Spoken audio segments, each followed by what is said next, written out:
Well, welcome, John. How are you today? I'm doing great. Good to be with you. Caleb Christenson here with the Unlimited Leads podcast with Your dad. my dad, John Christenson. On this podcast, we talk about lead generation and specifically how can you attract affluent clients into your financial services practice, or really any high-ticket, expensive thing you want to sell to people with money. That's what we talk about on this podcast. My very own dad is here in the studio, and by studio I mean the corner of my office, right? Welcome. Thank you. Good to be here. Welcome to the studio. He's in town because he is going to be our sales guy, right? So John, you kind of want to, Dad, you kind of want to talk a little bit about your entrepreneurial journey and why you would ever consider working with your son. Well, what do you want me to start with first? The entrepreneurial journey or why I would want to work with you? Okay, well, we'll get to the why you would ever want to work with me, but give us the Reader's Digest 3-minute entrepreneurial journey. And I said this in previous content I've created. I thank you and blame you for my entrepreneurial drive.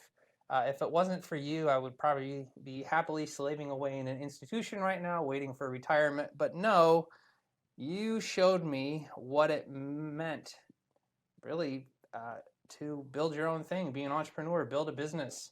And you modeled it. I saw the bug, I got the bug, and next thing I know, I was 11 or 12, cutting the neighbor lady's lawn, negotiating lawn care fees, going up from $11 a mow to $12 a mow due to the price of gas, but I didn't tell them that you actually paid for the gas. That's right. I was paying for the gas, so I didn't benefit on any of that, did I? I mean, you don't have to tell them that, right? And you were using my lawnmower, in fact, too. So, okay, what do they call it? But that? I was glad to see you doing it. I was glad to see you do it. Yeah, I'm like, Dad, I need some money to run around town with my friends on my bike. And you're like, great. Get a job. But Dad, well, I had a paper route when I was a kid. And I go, Dad, well, I don't even think the TV was invented back then. Oh, okay. All right. Sorry. Anyway, so you told me to get a job, and I created a job for myself, and I ended up having a paper route and doing all kinds of things to make money. But really, you just modeled what it meant to be an entrepreneur for me. And so what got you started in self-employment? Well, it was a couple things. I had always wanted to be involved in church ministry in some respect, and went through 4 years of college, got my Bachelor of Arts in Pastoral Studies, and came out of Bible college looking for open ministry positions in churches where I could go on staff. But the organization that I was affiliated with and that my licensing was with was a pretty small organization, so there wasn't very many paid positions available, which meant if I was going to serve on staff at a church somewhere, it was at best going to be on a part-time paid basis, but more than likely it was going to be a volunteer position, and I would have to financially support my family outside of the church. So I was willing to do that, and the avenue that I stepped into without really planning was the financial services industry, selling life insurance back in the mid-'80s. And I was working for an insurance company which was paying the bills, but my primary objective was to be involved in church ministry. Without really any anticipation or expectation, I ended up doing very well in the insurance industry. And after a couple of different job changes, which I won't go into, I ended up working for a medium-sized commercial insurance agency in Portland, Oregon.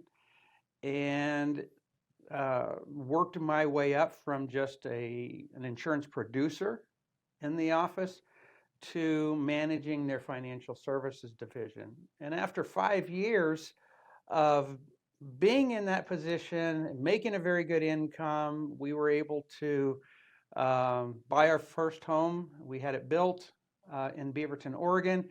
I was doing very well, but I was not satisfied just working full-time in financial services. I really wanted to take what I knew, what I had learned in helping people in the area of finance, and incorporate that into ministry within the church structure. Mm. And knowing that I grew up in my family, and you've heard me say this many times, we were so poor we couldn't pay attention. You were so poor, the poor people felt sorry for you. Yes, and our car was so ugly, I made it a point never to miss the school bus because I did not want my classmates to see me dropped off in front of the school in our ugly, beat-up 20-year-old Cadillac. But that being said, growing up in a poor home, never taught anything about money management or finances. I had to learn everything on my own. And most of what I learned about managing money, I learned the hard way by making mistakes like that caused some financial pain and stress. So fortunately, I was able to learn from those mistakes. But one of the things that I noticed was that I wasn't alone. That, in fact, most Americans today don't have any kind of formal education through the public school system or even the private school system on how do you manage money? How do you... This is still a problem. It's still a problem, and it's huge. It's not taught in school. Most people, when they become adults, they're making huge financial mistakes that they pay for, many of them, their entire lifetime. So in the church world, a lot of Christian families that I knew and that were part of churches that we were part of were struggling financially as well. And consequently, churches struggled financially simply because of the fact that where do they get their funding from? They get it from tithes and offerings given by members, right? And if you look at the statistics in the typical church, 80% of financial giving in churches comes from 20% of the people who attend. The vast majority of people who are actively involved in church attendance and even members of churches are giving very little, if anything at all, to support financially the work of the ministry. And it's been a problem with probably most churches and most denominations across the country. And as I was talking to families working in the financial arena, I came to the realization that the vast majority of people attending churches that were not giving financially weren't doing so not because they didn't want to give, they couldn't afford to give. They were too far behind the 8 ball financially to be able to really contribute to the work of ministry like they wanted to. Well, that realization in conjunction with my background and now by this time several years experience in the financial services arena and working my way up to a management position within the company I was working for. I was the manager of the financial services department of this firm in Portland, Oregon.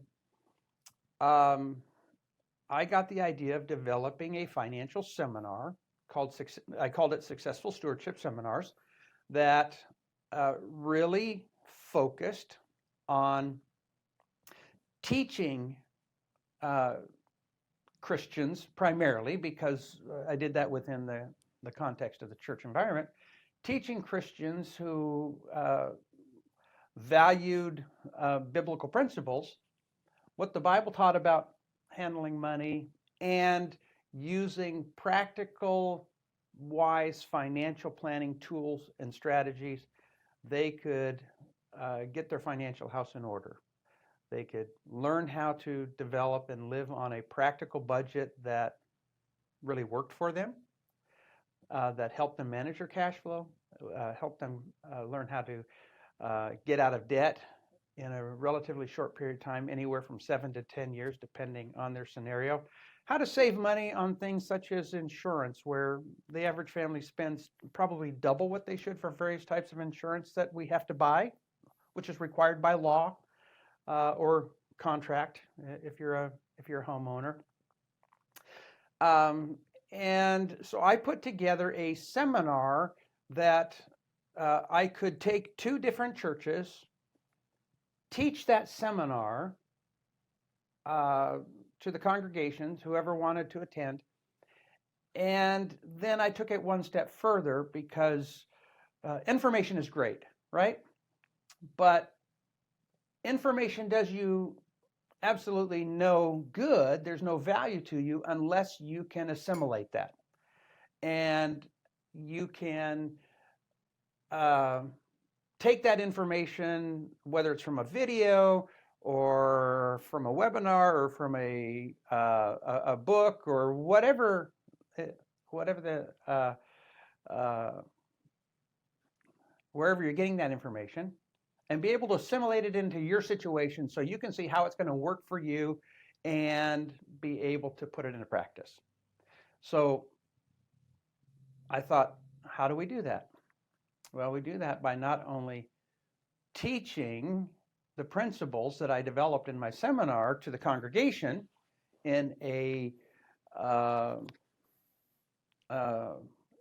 open seminar format, but after the seminar was finished, anybody who attended the seminar could sign up for a free 1-hour face-to-face consultation with me, where I would sit down with them, review their financial situation, and give them the opportunity to ask questions about their particular financial concerns. And I didn't charge them for that. My one motivation was to help them ultimately by helping them get their financial house in order, get out of debt, set up a workable budget, whatever their issue was. Ultimately, that would translate into them being able to do really what was on their heart to do, and that was to be able to give tithes and offerings to the church, because they would have more cash flow freed up to be able to do that. So let me just recap real quick. First of all, I have to ask, how much did it cost to build a house in 1989 in Beaverton, Oregon? Our first house, your mother and I had built, it was not a large home. It was a little over 1,200 square foot, and we paid $71,000 for that. Yeah. I would also love to build a house, but as of yet, I don't have $1.2 million.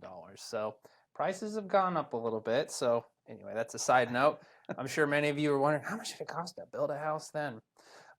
So you basically took what you had been doing just really to make ends meet, and to feed my gaping mouth as a child, and put food on the table.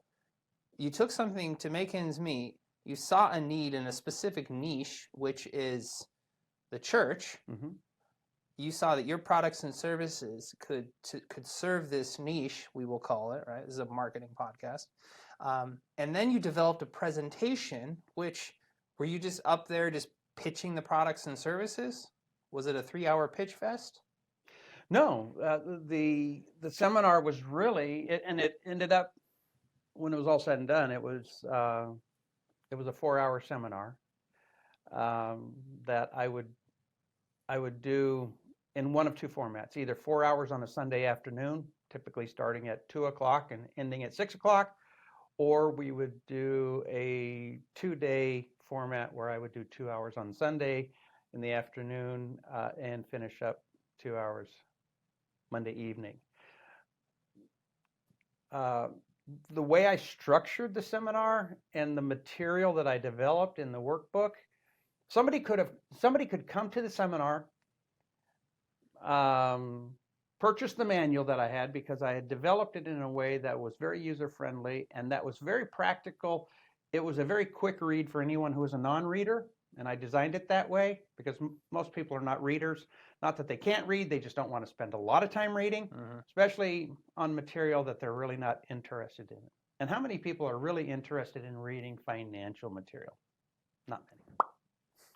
So I developed the material that was very user-friendly. It was a very quick read, but gave very specific answers to questions and directions on what to do. Basically like the managing money for dummies or whatever the dummies workbooks are, right? It was developed in that kind of a very pragmatic, practical. Very pragmatic, very practical. So somebody could come to the seminar and they could get the material, they could sit through my teaching, and they didn't even have to buy the manual. They could bring, I would tell them, if you don't want to buy a manual, which I was selling them for $25 at that time, or if you cannot afford to buy a manual, bring along a notepad and something to write with and get ready to take copious notes. And if they came with an objective to learn and listen, they could get the information they needed from that seminar and walk out the door and make the changes that they needed to make and do what they needed to do. Now, that was a loaded question. I knew you weren't just pitching, but yeah, continue. But that being said, when it comes to, particularly when it comes to finances or really anything, I mean, if I have some plumbing work that needs to be done at my house, I can do it. If I absolutely had to, on a limited basis. Okay. Very limited basis. But would I want to? And would I, given the option of having a professional help me do it? I'm going to opt for the professional, someone who knows what they're doing. When it comes to finances, I would have people come to me after the seminar and they would say, what you said makes real sense, and I can see how it would help me, but I just don't even know where I would begin. And that's where I would invite them to meet with me one-on-one. That one-on-one appointment was free of charge. And what did you call that consultation? Did it have a cool name, or was it just the free financial consultation? I don't. That was it. It didn't get any fancier than that. So what, they financial counseling, or I'm just wondering if you phrased it differently. I don't think I was smart enough to give it any kind of a catchy phrase. Okay, so you got them in a room for 4 hours. You deliver a lot of value. You teach them the what, right, and maybe the how is. I mean, I would teach them the how as well. Now, because when you're talking about finances, there's so many different aspects of that, different issues. Anything from debt reduction to budgeting to shopping and buying insurance to investing. I'm just saying it's a very broad. There's a lot of stuff. It's a lot of stuff, and there's no way you can cover everything in 4 hours or even 12 hours. I mean, I could have expanded it a great deal. So you got them on the consultation, or you're basically saying, hey, if you need help, happy to talk, walk you through it. So right, how did you get them set up for that appointment? What did that appointment look like?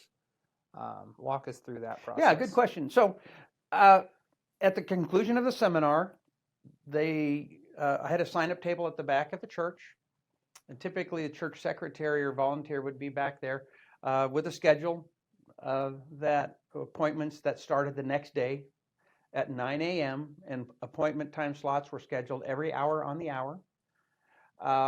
And they started at 9 a.m. and in the morning I would take an hour for lunch.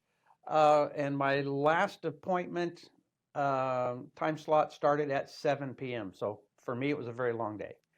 And it was on a first come, first served basis. If someone wanted an appointment and let's say Tuesday at 10 a.m. worked for them, they would put their name and their phone number on the sign-up sheet for that time slot. This is before the internet. And then they were given a financial worksheet to complete prior to coming to their appointment. And it was a very simple worksheet.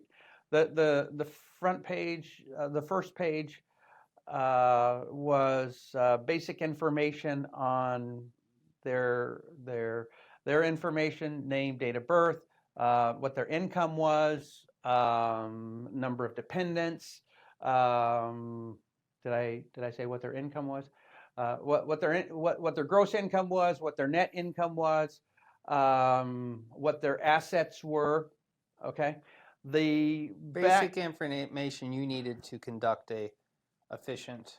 Yeah, giving me basic information about who they were. The back of the form was a cash flow worksheet and a balance statement, and I was able to put all of that on one 8.5 by 11 sheet of paper, 2 pages. The top was list all of your monthly debt obligations, payment obligations, your utilities, your insurance payments, your credit cards, your mortgage or rent or car payments. And so they would fill that in, and then the bottom was their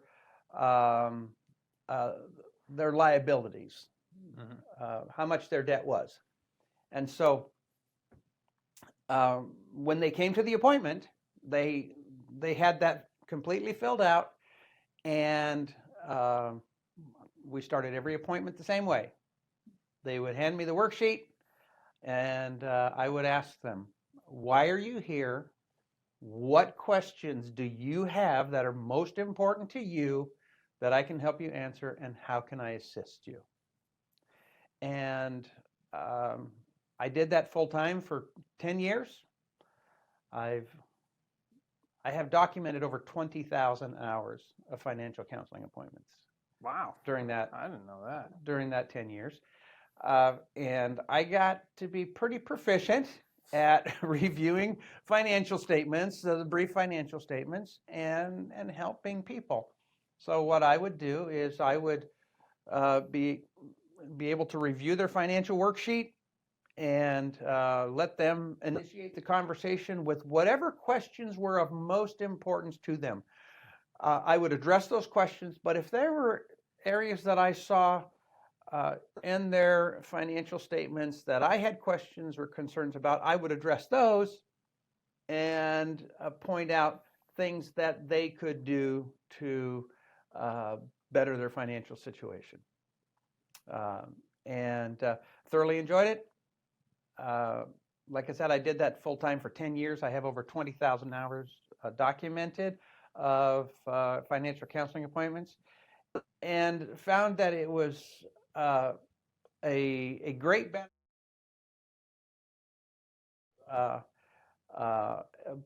But also it resulted in substantial increases in tithes and offerings to churches. And I received several letters from pastors who would tell me our giving is up. One pastor wrote me a letter saying that their giving was up 35%. Months that they were able to track directly going back to when I was there and I completed the seminar and met with the families in the churches. And that was really my desire. Help families, help churches. And I see a triple benefit. You help the family, you help the church, and you supported our lavish lifestyle in Wilsonville, Oregon. Well, it wasn't lavish. I wouldn't say lavish, but no, honestly, we had we were never without, and I know you worked hard, and we had a nice house. Like, we were not fancy living by any means, but it provided mom could stay home and raise us and keep us off the streets. And so thank you for that. But looking at it from the sales and marketing aspect, I mean, if you haven't connected the dots, let me just do it for you. And I'm not saying that down to you if you're listening to this. Basically, the model Dad used, we're exactly doing in the online space now. It is the exact same formula. It's the exact same principles at play, but just using an online digital medium. And so, do you want to share as a result of those free consultations? So, from really the user side, I know the pastor basically covered expenses for you to come. They paid you a small honorarium. That's not really where the money was. For you, correct me if I'm wrong, the bulk of your financial compensation really came through the quote free consultation, where you, if you saw a need, would offer them financial products, correct? Right, correct. And therein was my challenge. And the challenge initially was that most churches were financially strapped, still are to this day. And if I were to rely solely upon the church paying me a retainer and covering all my expenses, because I would be there for an entire week. I wasn't just there one day. I would arrive into town Saturday afternoon or evening. I would do all of my teaching presentation on Monday, on Sunday, and then starting Monday, from Monday, Tuesday, Wednesday, Thursday, and sometimes Friday, I was there at that church having one-on-one appointments, financial counseling appointments. So the churches would have to take care of my expenses while I was there: housing, transportation, food, etc. But if I was to rely on churches, most churches could not afford to support me, to pay me enough for me to afford to do that. So I had to come up with a creative way that was going to allow me to do what I wanted to do to help families and churches, and at the same time not put a big financial burden on the families I was helping or the churches that I was helping. How do you do that? Well, you do that through the sale of financial products. So I was a licensed life insurance agent. I was appointed with several top-rated life insurance companies that sold term life insurance policies. I had my securities license, my General Securities Series 7 license, so I could transact anything and everything from mutual funds and variable annuities to individual stocks and bonds. So having the ability to sell products, I knew, just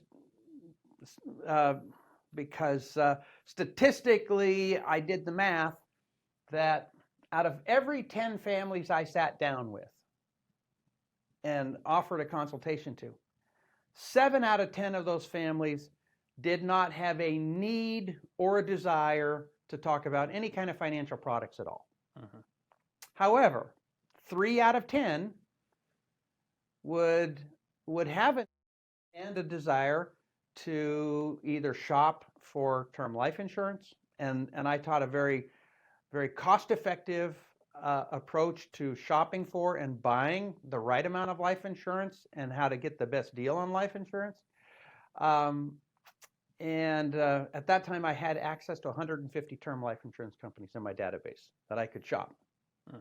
So if a person wanted $500,000 of term life insurance, I could plug in their information into my database and it would give me the rates from all of those different companies. And I would then say, here's company X, Y, and Z, A, B, C, for that amount of coverage, and based on your health condition, it looks like option B would be the best value for you.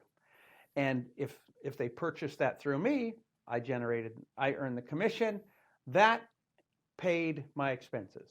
Or if they had money that they wanted to invest or wanted to roll over from a 401k or an IRA, or they had money sitting in a bank account and they didn't know what to do with it, but they wanted to get it working harder for them, then I could help them invest that in appropriate vehicles. And if I did so, I would generate commission. Now, every pastor of every church that I went into was aware that I had those financial products available. Mhm. They also knew that it was not my goal or objective to be there for the purpose of selling products. It just happens. It's just going to happen because you're going to have the need. And if people trust you and they know that you're actually wanting to help them and you have the ability to be able to satisfy whatever that need is, they're going to do business with you if the opportunity presents itself. Right. So I never had a problem selling products without even trying to sell products. I remember on one seminar that I did, in one day alone, from the financial appointments, I wrote 15 life insurance applications. Hear that, agents? How'd you like to write 15 life insurance applications? In one day. In one day. And 1 year, I wrote a total amount of, face amount of life insurance of $68 million of face amount life insurance in 1 year. Wow. Yeah. Now, if that would have been whole life or universal life or some sort of cash value product, I would have been able to retire that 1 year probably. But since what I was writing was term insurance, Yeah. which is not a big income generator, I didn't get rich. However, when you consider that the average income I earned off of each buying unit, and a buying unit would be 3 out of those 10, okay? Mm-hmm. That combined with the honorarium that the church would give me, which ranged from very small amounts to large amounts depending on the church's ability, and also the income generated from the sale of my seminar manual that people purchased, it enabled us to make a good income that supported us well. And we went to Disney World 1 year. It's pretty nice. So, and a few other things as well. Yeah. So that's awesome. And just hearing that, as you know, Dad, that I have really niched down in my marketing. I've been doing marketing really since the hot dog cart. He's the reason I bought the hot dog cart. He gave me a hot dog cart loan. But in the arc of my Did you ever pay me back for that? Yes, I did. Okay. Okay. Yes, you did. Okay. I think even you put some points on that money too. Yeah. So, what was I saying? Totally. My bad. Oh, it's okay. In my entrepreneurial journey, and eventually really niching down to just providing marketing services, and then niching down further to marketing services specifically for financial advisors. I had a few advisors I worked with, and my lead generation systems really worked well, and was getting qualified appointments. And it's almost like I had this epiphany that, like, oh my gosh, this is exactly what my dad did. Duh. And as we've been talking and hanging out and you're telling me these stories again, I realized that the exact same way that you built your business is the exact same methods and strategies that still work today. Mm-hmm. In so many conversations with financial advisors, I hear things like, marketing doesn't work, Facebook ads don't work, I don't know what to do, I don't know how to generate leads, how do I know this will work? Well, you know it will work because it's really the exact same principles. Call it a seminar, call it a webinar. Mm-hmm. You're basically taking what I teach my clients is you have a framework, a stepwise method that you use to help deliver results. So Dad had a seminar that was a stepwise method to basically get your personal finances in order, get out of debt, manage your cash flow, plan for the future, pay for college, all of it, right? Personal finance 101. He had a stepwise method to get your finances in order, right? he would teach that. And as a result of the prospector, the client understanding the framework, they inevitably wanted to work with the originator of the framework, right? Yes. And the products and services helped them implement the strategy that you were teaching them. Correct. This is exactly what we do in sales funnels. So we attract people in, we get their name, email, phone number by saying, I want to teach you this, insert framework. I will teach you how to save 40 to 60% on your taxes. I will teach you how to, I will teach you about this little known investment vehicle that not only gives you tax benefits now, but provides long-term cash flow. All right, so like whatever financial product the advisor is ultimately trying to sell, whether they're trying to drill gas wells in Texas and they're looking to raise money for that, like let's not just stand up on a soapbox and pitch. No, let's teach them the framework, let's teach them the strategy that helps them get the result they want, insert result of your ideal client, and then your products and services help them execute that strategy, right? Mm-hmm. You did that in the offline, and it's the exact same thing working in the online space. Yes. Now, I would add one thing to that, which is very important, and that is, and particularly when it comes to the financial arena, and that is you have to very quickly build a high level trust with the prospects that you're talking to and your potential clients. It's absolutely paramount because if people don't trust you, it doesn't matter how good of a product you have. They're not going to buy your product. So what enabled me to get into so many doors was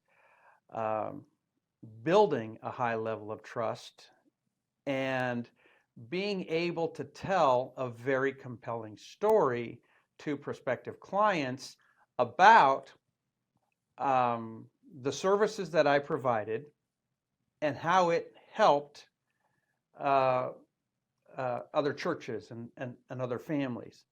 So I remember talking to pastors very early on in the beginning when I didn't really have much, well, I didn't have any reputation at all. Nobody knew me, nobody knew who I was or what I was doing. And most pastors didn't want anybody coming to their church and talking to their congregation if they were selling anything. We're all familiar with the Amway stories and the multi-level marketing stories and people using the church and other platforms as basically a marketing base, right? So most pastors didn't just want you to come and use their church as a selling platform. Sure. There were pastors who, for one reason or another, did not invite me to come to their church just because I sold financial products, and that was the primary means of support. Now, that being said, I made sure that I developed an impeccable reputation with the pastors in the churches where I went, that nobody would ever be able to accuse me of selling something to a financial product to somebody that they did not want or did not need, and that any financial product that I sold, that it was, I made sure that it was in that client's best interest and they were addressing, whether it be a term life insurance product or any investment of whatever kind. And so I used to say that pastors are worse than two women talking over a picket fence, in that because pastors are very well networked, whether it be within their church denomination or their local community. And if you go into one church and you do a good job for a pastor and you really help his people and help his church, he's going to tell all of his pastor friends about you, who you are and what you've done and how you've helped his church. And your reputation is going to spread very rapidly for the good to those other pastors, and they're going to invite you to come as well. But the reverse is true. If you go in and you're using his church as a place to sell products, and you're there to fleece the people and get as much money as you can, and you don't care whether you're helping people or not, that's going to show, and that's going to become very evident. And pastors are going to warn every one of their friends and every one of their colleagues, don't have this person come to your church. They are a scoundrel and a thief, and you cannot trust them. Well, I developed such a reputation that I had many, many referrals. Pastors would call me from across the country. I started in just doing this in small churches in Oregon, and by the time I was done, when I wrapped everything up 10 years later, I was burned out of traveling full time. We were traveling all over the United States, from Oregon to Florida, California to. And he had a troupe too. He had a little speaking crew. He was like, Caleb, I need you to become a lawyer. We're gonna blow this up, but God had different plans. But it really grew, and I would get phone calls from pastors clear across the United States saying, "Hey, I heard about you. You helped my friend and his church in California. He said I have to have you. So when can you come?" But I had a compelling story, and the story was that the vast majority of churches are struggling financially because the families in their churches are struggling. And the families in the churches are struggling because they've never been taught how to manage money effectively, and they're kind of like they're drowning, and they don't know what to do or how to fix their problem.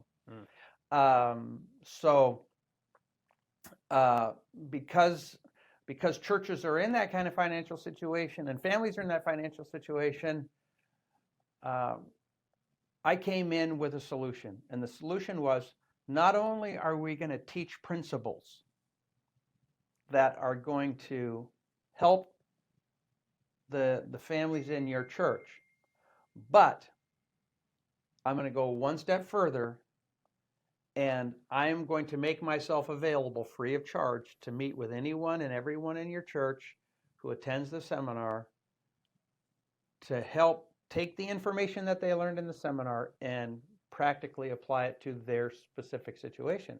So someone who was struggling, they wanted a budget, they needed a budget, they just didn't know how to do it. In that 1 hour session, I would literally set up that budget with them and for them. That's great. And I guess hearing that, it's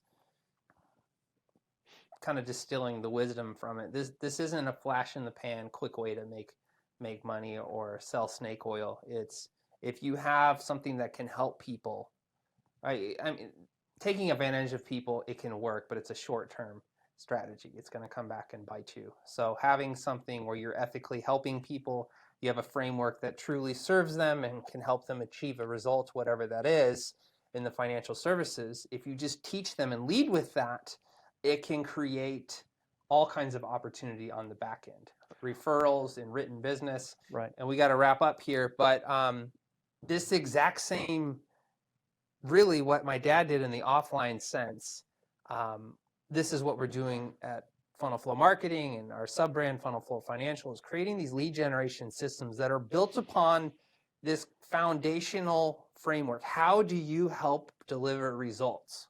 How do you do it? If you don't know how, if you just you're doing these different things, we're going to help you extract that framework. We're going to help you put that on paper.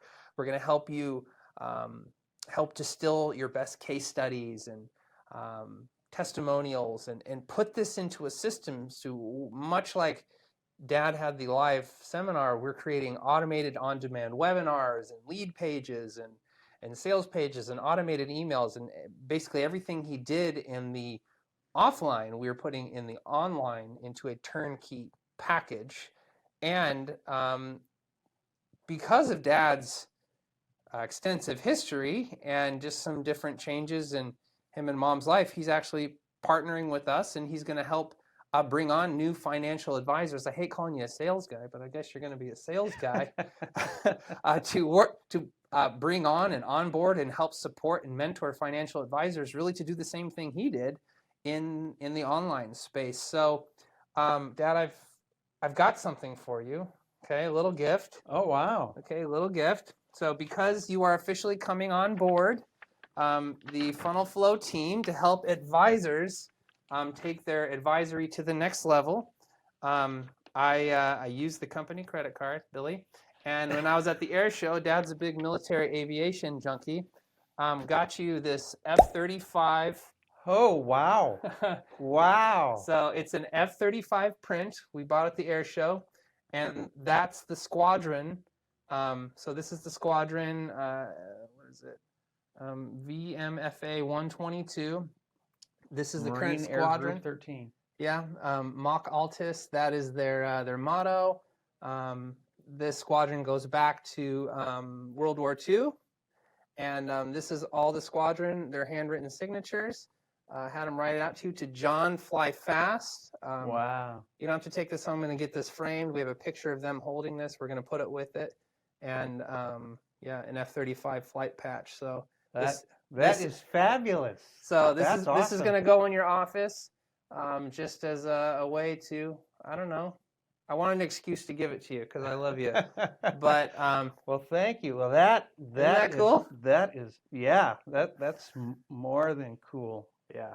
So if you want to work with me and my dad John to build out your marketing system, give us 30 days and let us earn your business. And we have a new offer we're launching by the time this video is live. If you go to funnelflow.financial, not .com, funnelflow.financial/try, you can try our system for $1 a day for 30 days. So $30, you're going to get all of our templates, our tools, our quick onboarding course. You're going to get 2 tickets to our mastermind, so you can come be supported by me. I'm sure my dad will be dropping in there. We're going to have weekly onboarding calls to get you set up, and basically everything you need in a box to set up a similar system in the online space to get qualified leads, qualified appointments into your financial advisor business. So this is what we're working on. We're going to fly fast. We're going to help you get there. We're going to drop some bombs on the competition.